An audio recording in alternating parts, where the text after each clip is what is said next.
Hey there everybody, welcome to Auto Bears, and this is the all-new, all-electric Ssangyong Korando E-Motion.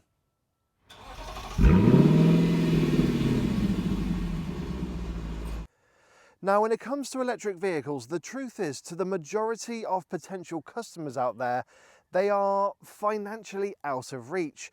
But we have got brands that are really trying to bring out electric vehicles that are affordable for most families. MG instantly spring to mind.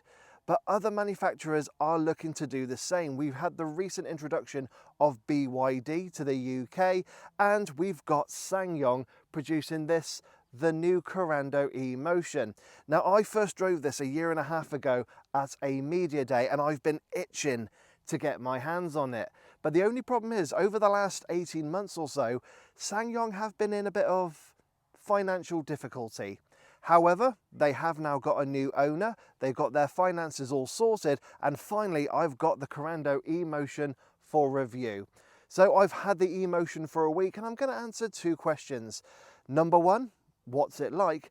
And number two, since I first drove it a year and a half ago, only for about 25-30 minutes or so, has it been worth the wait?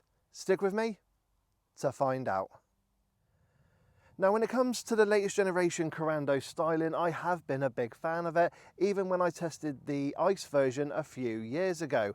Now, for this E-Motion version, of course, Ssangyong need to show it's a fully electric vehicle. So we have got the filled-in grille at the front. We got E-Motion badge in here at the front as well to let you know it is an electric vehicle. The light clusters have got some blue accents in there, which is quite old school, I would say, nowadays. We got cute little 17-inch alloy wheels that look very stylish, and look at that chunky sidewall. That definitely means this should be a very comfortable family SUV. And at the back, we've got a few changes compared to the ICE version of the Korando, especially with the badging and the tail light cluster. But overall, it does still have the same styling look as the ICE version of the Korando, which is no bad thing. But let me know what you think of the Korando styling in the comments section below. Do you like it, or perhaps do you think Ssangyong should have been a bit more bold? Definitely let me know. But I actually think it looks really good and purposeful, and still has, yeah, that distinctive Ssangyong look. And on that note, I think it's time we have a little look at the inside and see what Ssangyong have done there. Sat in the front of the E-Motion, you are greeted by a very spacious, very comfortable and well kitted out interior. It also still feels very Korando-y in here, which is no bad thing. Now, because this is a family-sized SUV, getting in and out of the E-Motion is really easy. So if you do suffer from any kind of mobility issues, then this is definitely one car to consider, especially if you're not looking at something like the MG ZS EV. And then once you're sat in the driver's seat, you find that these seats themselves are very comfortable. They do pretty much hold a big bear like me in place, and there is plenty of electric adjustment and lumbar support. Also with the steering, we have both rake and reach adjustments, so getting the perfect driving position is easy. Now, when it comes to interior quality, I'm going to say it's not too bad. We have got our soft touch plastics here on top of the dash, but around the rest of the cabin it is hard scratchy plastics, but they do feel sturdy and of a decent quality. Now, there is quite a bit of piano black plastic here on the dash, and you are going to suffer the same issues I had with the ICE version of the Korando a few years ago, where it is prone to smudges and fingerprints, but also reflections as you're driving about. But I will mention I do love the feel of the leather-wrapped steering wheel. It is perforated as well with some blue stitching, just to let you know it's electric. But yeah, when it comes to the general fit and finish in here, it is pretty decent, especially as this is competing with the likes of BYD and MG. So I am impressed with the amount of space and standard kit you get for the price. When it comes to cubby spaces, I'm actually really impressed in here, especially with the door pockets. They are of a massive size, and you can get a medium and large size bottle of drink at the same time in there, because you've got the recesses cut out. Now, granted, they're not lined with any fabric, so loose items will rattle around a bit, but I am really impressed by that. Now, ahead of the gear lever on the center console, we have got a little rubberized wireless charging pad, so your phone's not going to go anywhere, and you have got a 12-volt socket and a USB-A charging input. Then just behind the gear lever, we have got a couple of cup holders that are rubberized and have a couple of plastic grippers, and they are of a decent size and shape. I would like them to be just a little bit deeper though, because if you have got a tall coffee or something in there, it does sit quite high. Now just behind there we've got another little cubby space. Again, it is rubberized and it's perfect for perhaps some loose change or to put your key in there. Then we've got the center armrest, which firstly does slide forward so you can rest your arm on a long journey, and it is of a real nice wide size. But also when you get open, you've got a bit of additional space as well, but instead of rubber it has got fabric lining, so I really do like that. Only problem is it doesn't have any extra features like a USB-A charging input or another 12-volt socket, which is a little bit disappointing, but again, it's still a very decent size. Then finally we have got the glove box, again, which is of a very decent size and shape. In fact, I can't reach the book pack because it's quite far away from me, but it's not lined with any fabric, so loose items will rattle around a bit. But you know what, I will forgive it because it's really nice to come across a massive glove box. And then finally, we just got a little space up here to put your sunglasses, which is very handy. So yeah, when it comes to cubby spaces in the E-Motion, I am impressed by them, especially with the door pockets and that glove box. So yeah, very impressive indeed. Now, as I said at the beginning, it does feel very Korando-y here in the E-Motion, which is no bad thing. So by that I mean it has the same layout, but also we have plenty of physical buttons in here. So not everything is controlled via a central touch screen. Now on the touchscreen itself, we have got some touch sensitive buttons with these little lines underneath to let you know where to touch, which I really do like, but I would like them to have physical ridges in there just to separate those buttons. Same kind of thing I've come across with cars like the Hyundai Ioniq 5 and 6. Now just below there we have got your dual zone climate control, which is really nicely laid out, and you've got a little screen that lets you know what settings you're in with some physical buttons underneath to operate the functions. And I do like the feel and tactility of the little rotary knobs. Then just below there we got your heated and ventilated seats, which is what you get on the top of the range Ultimate. Got your start stop button for the, well, I was going to say engine, but I actually mean the battery. On the center console we have got a couple of buttons for essentially charging, where you can do things like locking the cable into the charge port, and also you can have a timer as well. So if you want to plug the car in but perhaps have it charging later on at night, you can set that up. And then we have got your parking sensors button and a drive mode select, as well as your auto hold and electric handbrake. Now on the steering wheel itself, on the left hand side, we've got your media, voice and communication controls, as well as your heated steering wheel controls. On the right hand side, we've got your radar guided cruise control and your controls for the digital dashboard display and all your driver information. And then we've got a few buttons here underneath the right hand air vent that do your traction control, hill descent control, boot opening, lane keep assist, as well as the brightness of the digital dashboard display. And then finally we've got the infotainment system and the digital dashboard display. Now if you go for the entry level car, it is an 8-inch touchscreen, but the top two trim levels, that goes up to 9. You also get Apple CarPlay and Android Auto. It is wired only, there's no wireless feature. And with the 9-inch systems, you do get a built-in TomTom sat-nav. And in regards to an infotainment system, it's not too bad. If you press the shortcut buttons, it is nice and responsive. And going through the various menus and such, it's not too bad. It's pretty quick and responsive. The icons in the menu are actually quite big, so it's easy to use when on the move. So yeah, I mean, it's kind of like Ron Seal. It just does exactly what it says on the tin.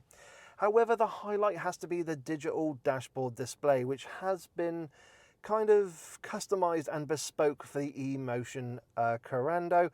And it's just really lovely. The animations are just really clear, so are the graphics. There's a lot of information on display, mind. So you might want to spend some time just tailoring it to how you want it. And when it comes to actually kind of features, it is very impressive. Using the menu button on the top of the steering wheel, you can go through a variety of different displays, and it is actually really lovely and clear and very easy to use, especially when on the move. It is one of the proper positives I have found with the Korando E-Motion. It is a joy to use, and yeah, you just spend a lot of time going through what you feel comfortable with. So that is a proper highlight there. So yeah, when it comes to the interior of the Korando E-Motion, it is a nice place to be. It is jam-packed full of kit. There is just a little bit too much piano back plastic for my liking, and I would like to see some more softer materials come into the cabin. But with this being their first EV, you still get an awful lot of car and space and tech for your money. And on that note, I think it's time we leave the front seat and see what it's like for your rear passengers. Sat in the back of the E-Motion, it's actually very spacious and comfortable back here. Ssangyong are definitely making full use of those boxy dimensions. Now that driver's seat is set to my driving position. I'm 5'7" tall and 5'7" wide, and as you can see, I've got a huge amount of knee room. I can get my feet underneath the driver's seat to stretch out as well, and headroom is actually pretty impressive. You could get a couple of 6-footers sat in the back of the E-Motion, and they would be very comfortable back here. We have got the full leather seats as well with the little blue accents to let you know it's a full electric vehicle, but it is nice and comfortable. I would recommend getting 2 adults in the back of the E-Motion. I think you'd get 3 in at a push, but especially not though if they're as wide as me. However, when it comes to kids, you could get 3 kids back here, and we have got ISOFIX supports on the outer seats, and there's no covers or anything. You just literally got to navigate your way through between the seats, so it's not too difficult to affix a child seat. Now, when it comes to cubby spaces, again, it's actually not too bad back here, especially when you kind of compare it to the front. We've got really decent door pockets. Again, you can get a large bottle of drink in there, but they're not lined with any fabric. We have got your aeroplane style pockets on the backs of the front seats, and we have got your centre armrest with a couple of extra cup holders. I will note though, there is no through loading into the boot area. Now, when it comes to features, it is a little bit lacking. Yes, we have got heated seats or heated outer seats on this Ultimate spec, but when it comes to charging, we've only got a 12-volt socket. So Ssangyong, could we please get 1 or maybe 2 USB-A or USB-C charging inputs back here? And then when it comes to the windows, they are of a massive size. They are tinted on this Ultimate spec, and they do open all the way down. So yeah, when it comes to sitting in the back of the Korando E-Motion, there is a huge amount of space back here. Yes, it is lacking in a couple of little features, but it just makes up for it for the space and comfort levels and just the amount of light you get in here as well. So I am impressed by it. And on that note, I think it's time we leave the rear seats and check out the boot to see what it's like back there.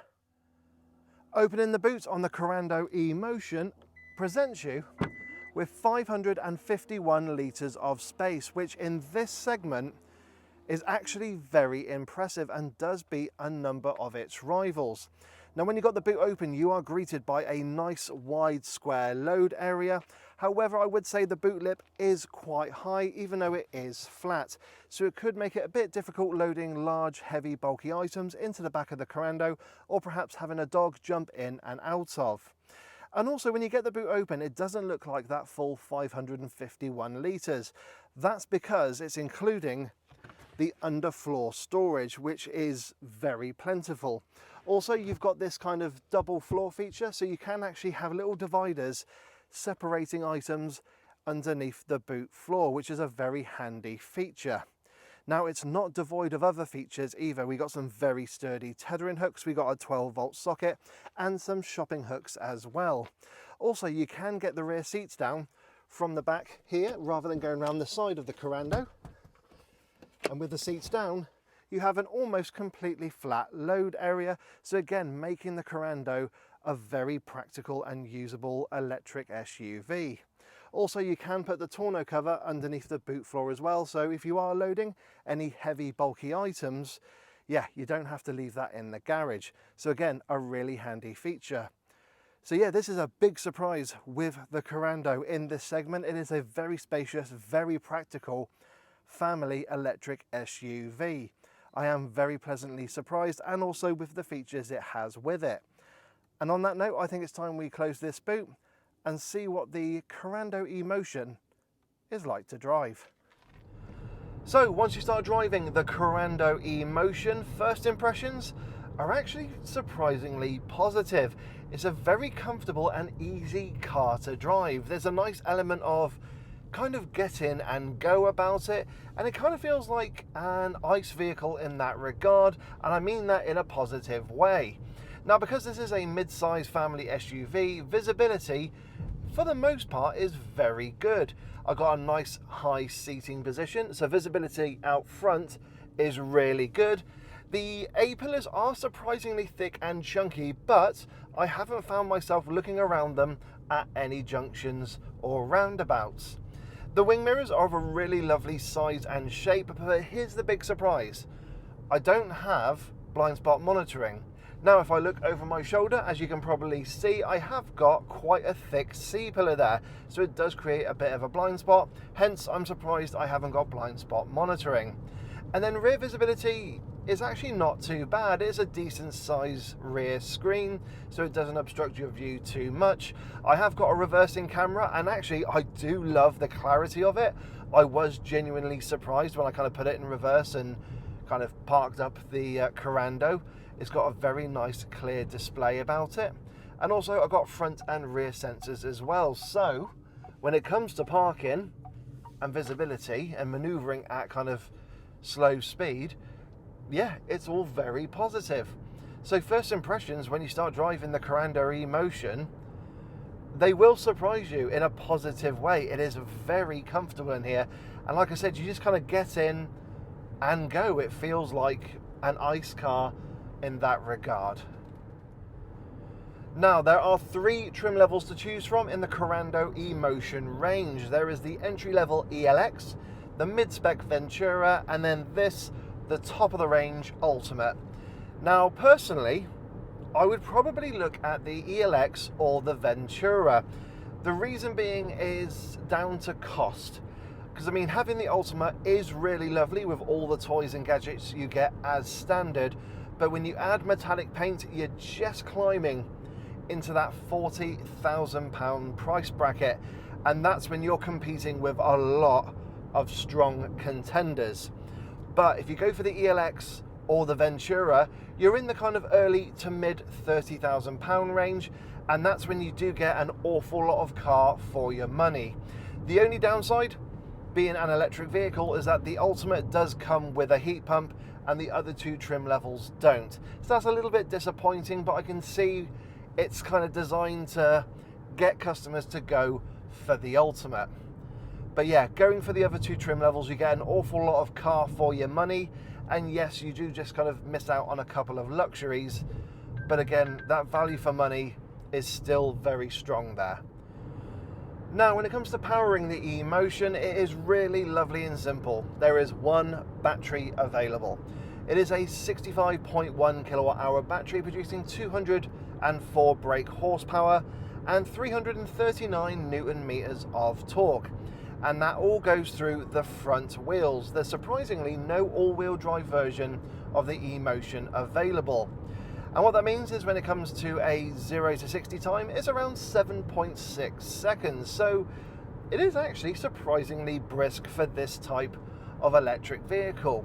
But of course, being a family SUV, I would be surprised if Ssangyong were to put 350 brake horsepower in it. 204 is absolutely fine for this type of vehicle. Now, when it comes to range, Ssangyong do say you should be able to get around 211 miles of range, and that's a WLTP claim. And I do believe them, because on the times that I have charged up the Korando to 100%, I've been getting over 200 miles given to me, around 206 to 210. So I am actually very impressed by that. And it's not like one of those things that when you start driving, that the range like drops 5 miles once you've driven like 1 mile. No, it has actually kind of stayed put and dropped a mile for every mile I've driven. So I have been very impressed by that. Also, charging capability is very good as well. You've got a maximum of 100 kilowatt charging, but essentially you can do 20 to 80% in around 36 minutes, which is again not too bad for this class of vehicle. Now, that's another reason why I said to go for the Ventura or the ELX when it comes to trim level, because essentially the battery, the performance is exactly the same throughout the range. And if you go for that top of the range Ultimate with the same performance, yeah, it is going to start lagging behind some of its key competitors. This is a car that's going against the likes of the MG ZS EV, as well as BYD with the Atto 3, and also Kia with the Soul, because you've got the Urban trim and you've also got the Explore, which is more expensive, but you do get more range. So yeah, when it comes to kind of all-round driving and charging, I'm actually very impressed by it. For the price, if you stay with those 2 early trim levels, yeah, it feels like a lot of car for the money, and I am impressed by that. So I've mentioned about charging, which I'm very impressed with for this type of car. Let's talk about brake regen. So you have got your flappy pedals on the back of the steering wheel, and just like other Korean electric cars, it will sound and feel very familiar. So you have got essentially 3 modes to choose from. 0 being the whole thing switched off, and then you got 1, 2 and 3, and that just increases the strength of the regen braking. Now when you've got it on its most strongest setting, you can do 1 pedal driving. It is surprisingly strong brake regeneration. The only thing is, it has a weird characteristic with it. So it kind of has a hesitation. So I'm coming up to a junction now, well not a junction but a turning, but there's no one behind me, 50 miles an hour, foot off, nothing, there it is. There's a little bit of hesitation. I'm now doing 30 miles an hour as I approach the turning. It is very strong, but it takes a second for it to dig in, so that's just something to be aware of. I think some of you might appreciate that, others might think it's a little bit infuriating. You just want that snap and the brake regen to just kick right in. But I just find it quite hilarious actually. I've had someone in the car with me when I put the brake regen on, and they were kind of like expecting it to be instant, and then when it kicked in, you could see them kind of just move forward in their seat because of the strength of the regen. It is impressive. So yeah, it is great brake regen, but you've just got to be aware there's a weird little hesitation just before it kicks in. I will also mention as well, depending on the drive mode you're in, it will also alter the brake regen. So if you put it in Eco or Eco Plus, it will put it straight away to 2 bars of strength. So you can just tap on the paddle and bring it to the full 3 bars. But I do like the fact it does that straight away for you when you put it in Eco and Eco Plus. Now, as I just touched upon there are, of course, a variety of drive modes to choose from, and there are 4 in total. Now, the 3 that you can get straight away are the ones that you're used to. That's Eco, Sport, and Comfort. So when you put it in Sport, it's a bit more responsive under your right foot. The steering gets a little bit of additional weight, and it feels a little bit firmer in the suspension, but I would not call it a sporty SUV. This is definitely a comfortable family orientated SUV, and all the better for it. If you put it in Comfort, that's what you're going to be in from day to day, and yeah, it's very comfortable and very lovely, and it's a very comfortable and lovely place to be. If you put it in Eco, instantly you get 2 bars of brake regen that appear. It takes away some of that urgency from the accelerator pedal, and then when you put your foot down, yeah, there's just a little bit of a hesitation and a delay before you set off. Now, as I said, there is a 4th drive mode you can choose from, and that is Eco Plus.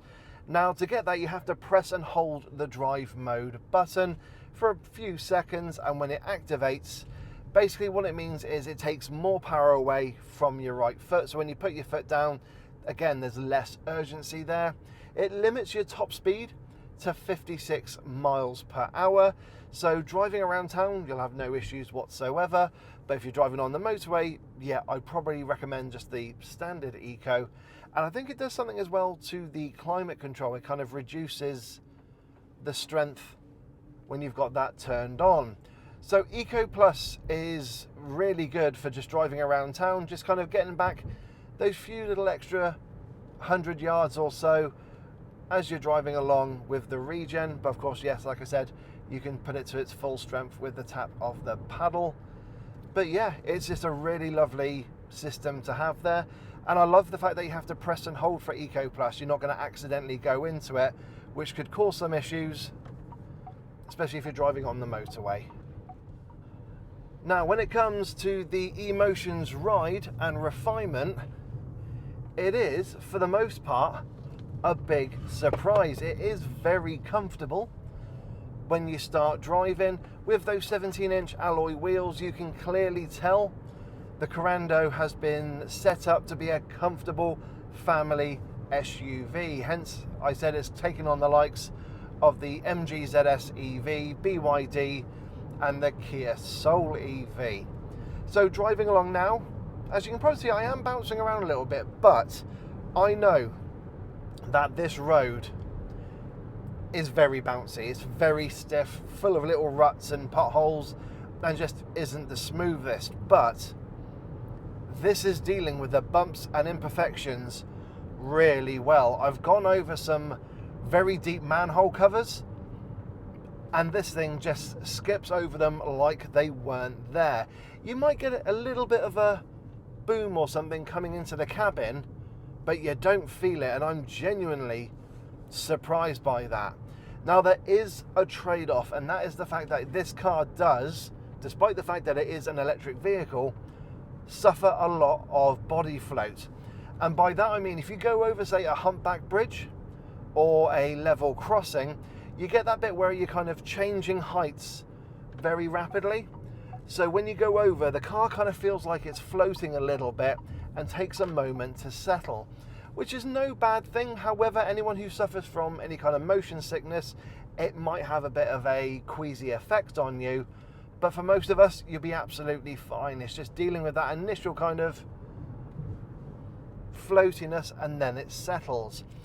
But I'd rather have that than a very firm suspension setup. So that's why I really do thank Ssangyong for having 17-inch alloy wheels, as opposed to, say, 19s or 20s that we have seen on other brands and their EVs. So yeah, just like MG, just like the Kia Soul, you know exactly what Ssangyong are doing with that setup of the size of the alloy wheels. Now let's go on to the refinement side of things, where it's not too bad, but there are a couple of little refinement issues that come into play. So firstly, the wing mirrors, I said they're a lovely size and shape, but they do give off a bit of wind noise. So that's just something to be aware of. But the main intrusion into the cabin is tyre roar. You do get quite a bit of it coming into the cabin, particularly at motorway speeds. But really, it's not too big of a trade-off for the amount of comfort that you get. So yeah, as you're driving along in the Korando Emotion, sure, you get a little bit of noise coming into the cabin, but have the stereo on, have a conversation with your passenger, and it's not that intrusive. In terms of the ride and refinement, yeah, I have been pleasantly surprised by what the Korando Emotion has to offer. Now, when it comes to the Korando's handling, as you're probably already expecting me to say, this is very much geared to being a comfortable family SUV as opposed to a sporty one, and you would be right. Now, firstly, the steering wheel itself is of a large size, but I do like the thickness of the rim and the quality of the leather surrounding it. Both the Ventura and the Ultimate get leather wrapped steering wheels. And then when it comes to the actual handling part itself, yeah, it's not as good as some of its rivals, but for day-to-day driving, you're not going to have any issues.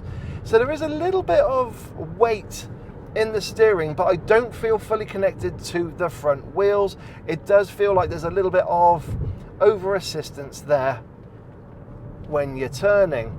And if you do push it, you will get a bit of tyre squeal and a bit of understeer as well. But that's something I'm not too surprised at, really. And that understeer will be quite predictable and controllable. But you're not really going to drive this car in a sporty or aggressive manner. For day-to-day driving, you'll have no issues whatsoever. And as I said, there is a little bit of roll and lean in the corners there as well. But in the dry, like now, it is holding on pretty good. But I can imagine just pushing it would force it, yeah, to understeer a bit more. And you do get that little bit of tyre squeal. So just something to be aware of. But when it comes to, like I said, to day-to-day driving, you'll have no issues whatsoever. And as well, it is light enough to make the Korando an absolute doddle to park. So yeah, you'll have no issues whatsoever. This is absolutely perfect for day-to-day driving.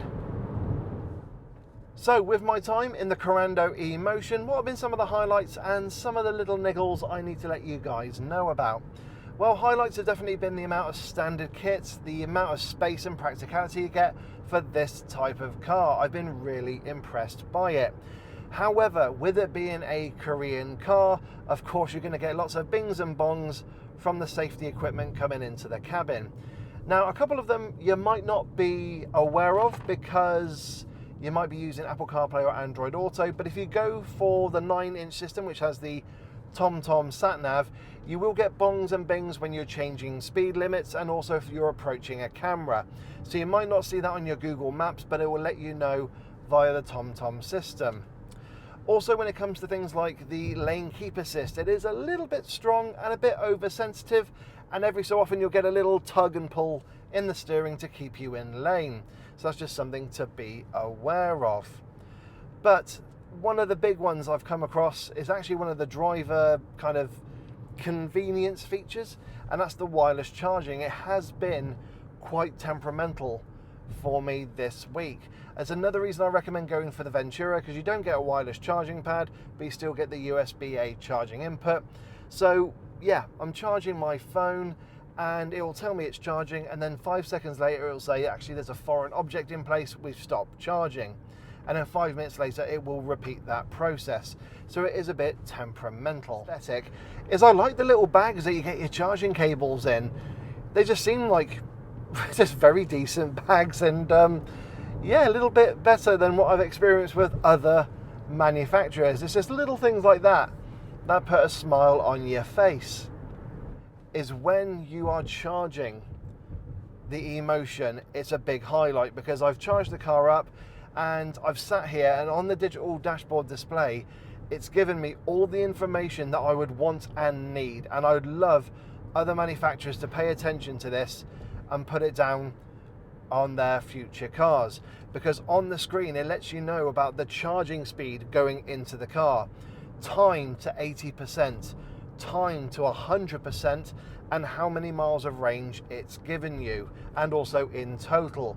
That's just all the information that I want whilst I'm charging the car, because I know if I'm sat here I can look at that and say, right, I need to go get myself another cup of tea or another drink, I need to go for a quick wee, you know, I've got time to do that, and I'm not kind of holding anyone up. Now granted, on that note, it doesn't remember what drive mode you're in or what regen you've got going, but that's just a tiny little niggle. So yeah, for the, you know, for the highlights and the little niggles out there, they are relatively few and far between, but the positives do outweigh the little niggles, definitely. And on that note, I think it's time we go to a conclusion. So what are my thoughts on the new Ssangyong Korando E-Motion electric SUV? Well, for a first effort from the Korean brand, and having lived with it for a week, I am impressed. They've got a lot of things right about the car. The price is spot on, being in the 30s in terms of cost. Yes, like I said, the Ultimate is perhaps a little bit too expensive, and it is nipping on the heels of some very, very good electric vehicles. But going for the ELX or the Ventura, you do get an awful lot of car for your money. It has decent range, I will say, when you're looking at it with those first two trim levels. Very good charging capabilities, huge amounts of space, huge amounts of boot capacity, and it drives and rides very well. It does everything it needs to do. I mean, yeah, for a first effort, I am very impressed by it, and I do think that buyers could look at this car over some much more expensive and even premium brands, or what I class as like proper premium rivals to this, and yeah, take sales away from them. Yeah, I have been really impressed by it. Some of the prices for the trim levels are spot on. Its capabilities are very good. It's very comfortable, drives well, and is very practical. Yeah, what's not to like? The Ssangyong Korando e-motion is a good first electric vehicle from Ssangyong. I'm really looking forward to seeing how they move forward with this. So everyone, I hope you've enjoyed my review of the new Ssangyong Korando e-motion. Of course, don't forget to like, don't forget to subscribe, and hit that bell notifications icon to let you know when I, Dave the Auto Bear, bring out a new video. Now, if you've got any questions about the e-motion and my time with it, please put them down in the comments section below, and I'll do my utmost to answer. Of course, I am on social media, so I'm also on X, I'm on Instagram, I'm on Facebook, so don't forget to give a follow on there as well. But in the meantime, I hope you all have a wonderful day. Look after yourselves, and I will catch you all in the next video. So take care, everybody, and bye-bye.